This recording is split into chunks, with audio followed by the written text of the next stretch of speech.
સાહેબ, આજનો પ્રશ્ન થોડોક અઘરો હોઈ શકે, કેમ કે આ પ્રશ્ન વિવાદિત પ્રશ્ન છે અને ઘણીવાર આપણા હિન્દુઓને પણ કહેતા સાંભળ્યા છે. ઘણીવાર મોટા મોટા સ્ટેજ ઉપરથી અથવા તો મોટા મોટા પ્લેટફોર્મ ઉપરથી પણ આ પ્રશ્ન પૂછાયેલો છે અને સાંભળેલું પણ છે કે મક્કાની અંદર જે લોકો હજ પઢવા જાય છે તો મક્કાની અંદર જે પથ્થર છે એ પથ્થર શિવલિંગ છે. ઘણા લોકો એવું પણ કહે છે કે મક્કેશ્વર મહાદેવ છે. તો આ વાતમાં કેટલી સચ્ચાઈ છે? આ વાત વિવાદિત પણ હોઈ શકે, પણ આપણે આ પ્રશ્નને, આ વાતને આપણે એના જડ મૂળ સુધી જવું છે, તો એના વિશે થોડુંક મને જણાવો. બરાબર છે. તમારો પ્રશ્ન છે એ ખરેખર ઘણા લોકોને એવું કહે છે કે ઘણા બધા હિન્દુ લોકો કહે છે કે મક્કામાં જે પથ્થર છે હા, એ ખરેખર પથ્થર નથી, એ એક શિવલિંગ છે. શિવલિંગ છે આ, જેને લોકો મક્કેશ્વર મહાદેવ કે છે. કહે છે. તો એક વાત જોઈએ તો એ વાસ્તવિકતા સાચી છે, કહી શકાય કે એ ખરેખર મક્કેશ્વર મહાદેવ છે. કઈ રીતે? હવે તમે જોયું હશે કે આપણે ભારતમાં ઘણા બધા મંદિરો છે. સાચું. હા, દેવી દેવતાઓના મંદિરો છે. બરાબર. હવે તમને એક પ્રશ્ન પૂછવો છે કે ભારતમાં કેટલા જ્યોતિર્લિંગો છે? જ્યોતિર્લિંગ જોઈએ તો સોમનાથ છે, બરાબર છે. એમ નહીં, જ્યોતિર્લિંગો કેટલા છે? કેટલા છે? 12 જ્યોતિર્લિંગ. 12 જ્યોતિર્લિંગો છે. હા. હવે જ્યોતિર્લિંગો ક્યાં છે? જોવા જઈએ તો સોમનાથની અંદર છે, કેદારનાથની અંદર છે. એમ નહીં, આપણે જ્યોતિર્લિંગો ખરેખર આ ક્યાં છે? ક્યાં ઓકે, છે ક્યાં? છે ક્યાં, એ તમને ખ્યાલ છે? એટલે મંદિરોની અંદર કહી શકીએ કે મંદિરોની અંદર છે. ઓકે. હવે છે ને લોકોને એક પૂરતી માહિતી નથી હોતી, ખ્યાલ નથી હોતો. ઘણા લોકોને ખ્યાલ છે, ઘણા લોકોને ખ્યાલ નથી હોતો. આપણે જોઈએ ને તો જેટલા શિવલિંગો છે, જેટલી જ્યોતિર્લિંગો છે, જે આપણે 12 જ્યોતિર્લિંગ કહીએ છીએ, તો જેટલી 12 જ્યોતિર્લિંગો છે એ નદી કાંઠે અને દરિયા કાંઠે જ છે. તમને ખ્યાલ છે? ના, આ વસ્તુનો ખ્યાલ નહોતો. ઘણા લોકોને ખ્યાલ નથી હોતો. જ્યોતિર્લિંગો નદી કાંઠે અને દરિયા કાંઠે જ છે.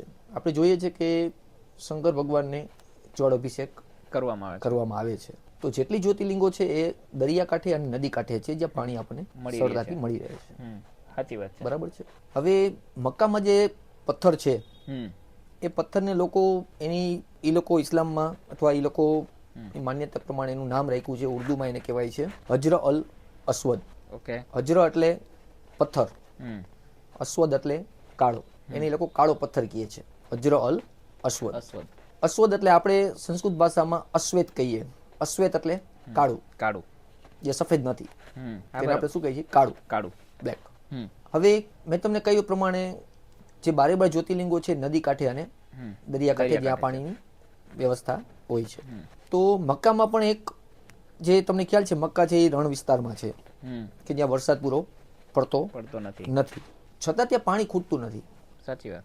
કારણ કે મક્કામાં જે હજ પડવા જાય છે ત્યાં એક મોટો કૂવો છે, ત્યાંથી પાણીનો પુષ્કળ ભંડાર છે, જે પાણી આખા શહેરમાં એ લોકો પૂરું પાડે છે, છતાં પણ પાણી એમાં ખૂટતું નથી. તો એક પ્રમાણે કહી શકે કે જ્યાં પાણી છે ત્યાં શિવલિંગ છે. બરાબર. તમે સોમનાથ જુઓ તો દરિયા કાંઠે છે, રામેશ્વર દરિયા કાંઠે છે, બરાબર. કેદારનાથ નદી કાંઠે છે. તો જેટલી આપણી 12 જ્યોતિર્લિંગ છે એ બધી નદી અને દરિયા કાંઠે જ્યાં પાણી અવેલેબલ છે, પૂરતા પ્રમાણમાં છે. તો ત્યાં પણ પાણી છે જેને લોકો જમજમનું પાણી કહે છે. જમજમનું પાણી. હા, જમજમનું પાણી કહે છે. કે જે મક્કા હજ પડવા જાય છે જ્યાં સુધી જમજમનું પાણી ના પીવે ત્યાં સુધી એની હજ પૂરી થતી નથી. સાચી વાત. તો જમજમનું પાણી એ લોકો પીવે છે. હવે બીજા પુરાવા જોઈએ આપણે તો ત્યાં મક્કા ખરેખર છે એ મક્કેશ્વર મહાદેવ છે એનો ઉલ્લેખ આપણા શાસ્ત્રોમાં કઈ જગ્યાએ છે? હા, બરાબર. પ્રમાણ તો કઈક હોવું જોઈએ. પ્રમાણ હોવું જોઈએ.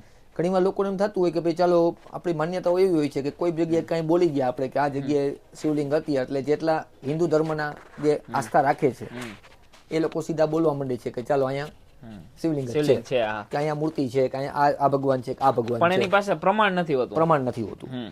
સાચી વાત. એટલે એક કહેલી વાતોને પોતપોતાના ધર્મ પ્રમાણે એ લોકો કહેતા હોય છે, પણ સત્ય ત્યારે બને જ્યારે એની પાછળ કંઈક પ્રમાણ હોય. બરાબર.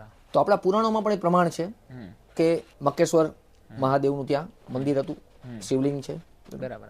તો એ મક્કાનો ઉલ્લેખ આપણા પુરાણોમાં પણ છે.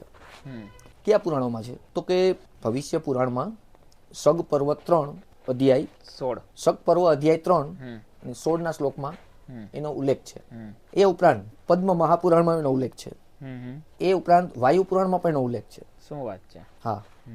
તો આપણા પુરાણોમાં પણ એનો ઉલ્લેખ છે કે મક્કામાં છે એ શિવલિંગ છે. શિવલિંગ છે. હવે બીજો પ્રશ્ન આપણને એ થાય કે જે કંઈ હિન્દુ દેવી દેવતાઓ છે એ ભારતમાં જ છે, ભારતની બહાર નથી.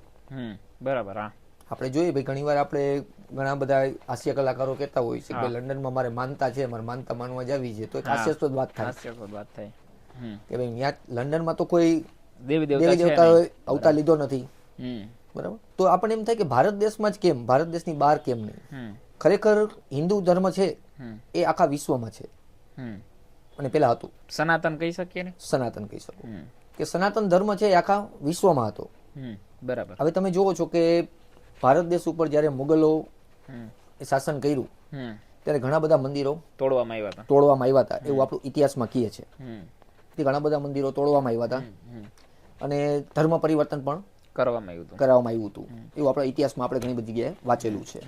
બરાબર. તો જ્યારે મુગલો ભારતમાં આવ્યા અને આ બધું પરિવર્તન કરાયું, મંદિરો તોડ્યા અને ધર્મ પરિવર્તન કરાયું, બરાબર, તો તમને એવું લાગે છે કે ભારતની બહાર જ્યાં હિન્દુ ધર્મનો આટલા બધા હિન્દુ નહોતા તો ત્યાં પણ નહીં કરવામાં આવ્યું હોય? ત્યાં પણ થયું હશે, સ્વાભાવિક છે. એના પણ પુરાવા છે ઘણા બધા કે હિન્દુ ધર્મ છે એ બહાર વિદેશમાં હતો કે નહોતો. વાલ્મીકી કૃત રામાયણમાં તમે વાંચો તો એમાં યમનનો ઉલ્લેખ છે. યમન એટલે રણ વિસ્તાર છે, અરબ કન્ટ્રી છે. તેમાં પણ યમનનો ઉલ્લેખ છે. મહાભારતમાં આપણે ગાંધારનો ઉલ્લેખ છે, અફઘાનિસ્તાનનો. તો હિન્દુ છે એ આખા વિશ્વમાં હતા. બરાબર. હિન્દુ આખા વિશ્વમાં હતા. તો આ તમામ પુરાવાઓ છે. હવે હિન્દુના શબ્દો જે છે, સંસ્કૃતના શબ્દો છે જે ઉર્દુના શબ્દો સાથે ઘણી રીતે અંશે મેચ થતા હોય. હવે હજ પડવા જાય છે ત્યાં પરિક્રમા કરે છે. બરાબર. હજની પરિક્રમા કરે છે. જે હિન્દુ ધર્મમાં આપણે પરિક્રમા કરીએ છીએ તો એ હજની પરિક્રમા 7 વખત કરે છે. આપણે હિન્દુ ધર્મમાં ઘણી બધી જગ્યાએ આપણે 7નો આંકડો હોય છે, સાંભળ્યો છે. બરાબર. તો એ લોકો 7 પરિક્રમા કરે છે જેને લોકો તવાફ કહે છે. આપણે પરિક્રમા કહીએ છીએ, ઉર્દુ ભાષામાં એને શું કહેવાય છે? તવાફ. બરાબર. તવાફ કરે છે.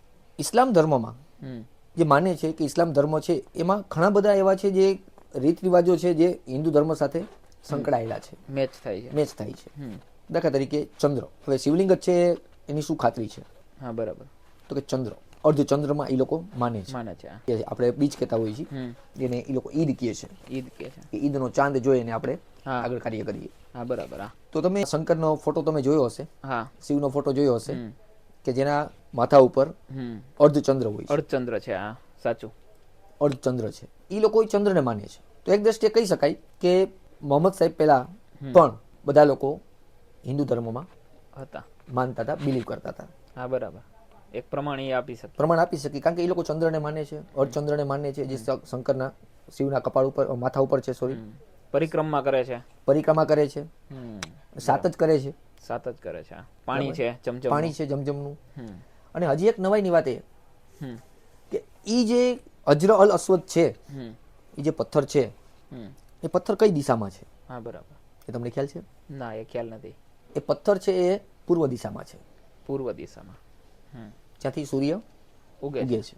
બરાબર. આપણે જે કઈ મંદિર રાખીએ છીએ એ મંદિર આપણે પૂર્વ અને પશ્ચિમ દિશામાં રાખીએ છીએ. બરાબર છે. કે સૂર્ય ઉગે છે તો સીધો પ્રકાશ ત્યાં આવે. તો આપણા હિન્દુ ધર્મમાં ઘણા બધા મંદિરો છે કે જે એવી રીતે બનાવવામાં આવ્યા છે કે સૂર્યનું પહેલું કિરણ મૂર્તિ ઉપર પડે, શિવલિંગ ઉપર પડે. ઘણા મંદિરો એવાય છે કે જે સૂર્યની એક કિરણ આવે એટલે આખા મંદિરની અંદર પ્રકાશિત થઈ જાય છે. તો એ જે પથ્થર છે એ પૂર્વ દિશામાં છે કે સૂર્યના કિરણો સીધા એ પથ્થર ઉપર પડે. બરાબર. આવા ઘણા બધા પ્રમાણ છે.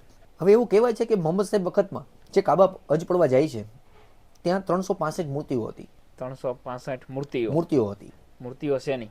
મૂર્તિઓ દેવી દેવતાઓની. ઓકે. હિન્દુ દેવી દેવતાઓની મૂર્તિઓ હતી. બરાબર. કઈ જગ્યાએ? મક્કામાં, જ્યાં હજ પડવા માટે જાય છે ત્યાં. જે ઓલું જે છે ક્યુબ બનાવેલું છે ત્યાં. ઓકે. એ ક્યુબ બનાવવાનું પણ રહસ્ય છે. એ પણ આપણા જે યંત્રો છે, યંત્ર જે આપણે તમે શ્રી યંત્ર જોવો છો, બરાબર છે, જે 4 ડાયમેન્શનમાં 4 કોર્નરમાં છે, બરાબર. એ રીતે જે યંત્રો છે, યંત્રો પ્રમાણે એ બનાવવામાં આવ્યું છે. એટલે એ જે બનાવેલું છે ત્યાં 365 મૂર્તિઓ હતી જ્યાં દરરોજ એક મૂર્તિની પૂજા કરવામાં આવતી. બરાબર. દરરોજ એક મૂર્તિની પૂજા કરવામાં આવતી. હવે તમને જાણી નવાઈ લાગશે કે જ્યારે મોહમ્મદ સાહેબને જ્ઞાન થયું, જેને લોકો આકાશવાણી કહે છે, જ્યારે કુરાન લખવાની હતી આકાશવાણી થઈ. હવે મોહમ્મદ સાહેબ જ્યારે ધ્યાન કરતા ગુફામાં, એ ગુફાનું નામ છે હીરા. હીરા કેવ. હીરા કેવ. હા, કેવ એટલે ગુફા. હીરા નામની ગુફામાં એને જ્ઞાન થયું. હવે આ શિવલિંગ સાથે કેમ સંકળાયેલું છે એ પણ તમને કહી દઈએ. એને જ્ઞાન થયું 22 ડિસેમ્બર 609 22 ડિસેમ્બર 609. ઓકે. 22 ડિસેમ્બર 609.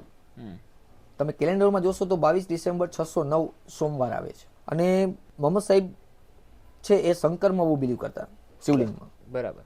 ધીમે ધીમે જેમ એને જ્ઞાન થતું ગયું એમ પોતે સગુણ સાકારમાંથી નિર્ગુણ નિરાકારમાં માનવા માંડ્યા. સગુણ સાકારમાંથી નિર્ગુણ નિરાકારમાં માનવા માંડ્યા.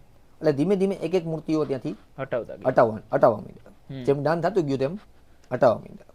આ જ્ઞાન એને 23 વર્ષ સુધી થયું, એના મૃત્યુ સુધી. ઓકે. મૃત્યુની ડેટ છે 8 જૂન. હવે કેલેન્ડરમાં તમે જોશો 8 જૂન 632, તો એ પણ સોમવાર જ છે. શું વાત છે? હા. હા. તો 609 થી 632 જે 23 વર્ષ સુધી એને જે જ્ઞાન થતું ગયું એ જ્ઞાન બધું લખાતું ગયું. અને પછી એ જ્ઞાન બધાને આપ્યું. બરાબર છે. આ એક દિવસમાં નથી લખાણું. જેમ તમે ગીતા જોવો છો તો ગીતા અર્જુનને એને એક જ દિવસમાં આખી ગીતા કહી દીધી હતી. કૃષ્ણએ અર્જુનને એક જ દિવસમાં ગીતા કહી દીધી હતી. આ જ્ઞાન 23 વર્ષ સુધી ચાલ્યું. 23 વર્ષ સુધી એને જ્ઞાન થતું ગયું, એની જ્ઞાન સમાજને આપતા ગયા. પહેલું જ્ઞાન આપ્યું એની પ્રથમ પત્ની ખાદીજાને. હા, એની પહેલી શિષ્ય હતી એની પ્રથમ પત્ની ખાદીજા. એને એ પેલા જ્ઞાન આપ્યું અને પછી આગળ વધાર્યું, પ્રચાર થતો ગયો. હવે આટલા બધા પુરાવાઓ છે જે આપણા પુરાણોમાં છે, જે એની જે પદ્ધતિ છે, ઈશ્વરને પગે લાગવાની પદ્ધતિ છે. હજુ પણ એક પ્રમાણ તમને આપી દઈએ.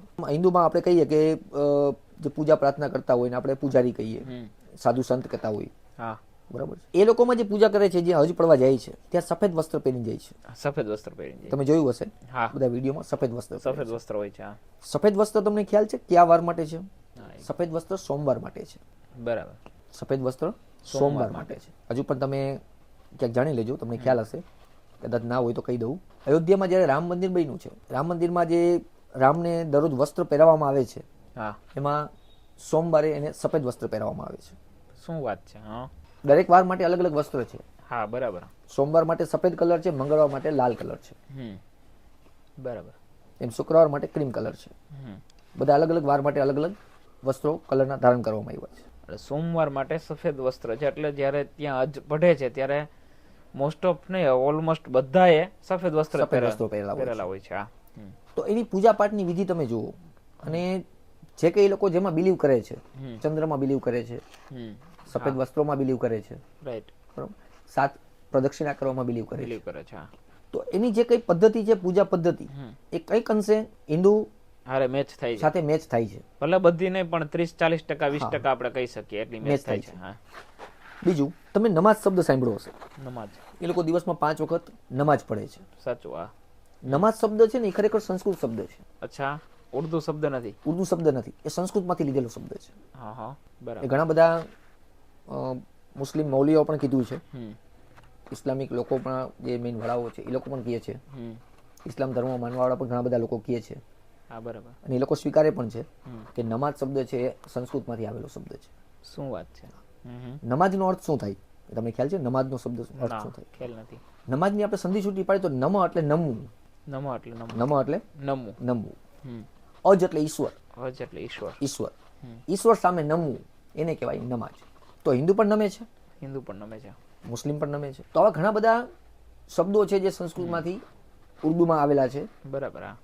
ઉર્દુમાં લીધેલા શબ્દો છે. અને ઘણી બધી એવી પરંપરાઓ છે કે જે હિન્દુ ધર્મમાં છે, એમાં પણ છે. બરાબર છે. જે લોકો બિલીવ કરે છે. તો ત્યાં મકેશ્વર મહાદેવનું મંદિર જ છે, એના ઘણા બધા પુરાવાઓ પણ છે, જે આપણા પુરાણોમાં પણ છે. અને તમને કહ્યું એ પ્રમાણે જ્યાં શિવલિંગ છે ત્યાં પાણી છે.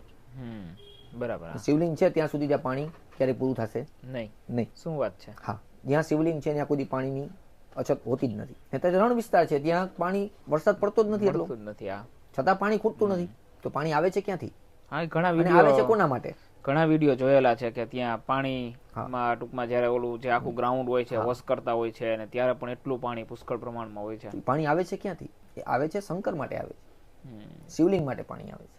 તો દોસ્તો, આજનો તમને આ એપિસોડ, આ ઓડિયો અને ખાસ કરીને આ માહિતી તમને કેવી લાગી છે તમે કોમેન્ટ સેક્શનમાં જણાવી શકો છો. તમારી પાસે પણ કંઈ એવું પ્રમાણ હોય, અથવા તો તમને કાંઈ પણ બીજી વાત જાણવા મળી હોય, શું છે તમે અમને કોમેન્ટ સેક્શનમાં અથવા તો મેસેજ કરીને પણ જણાવી શકો છો.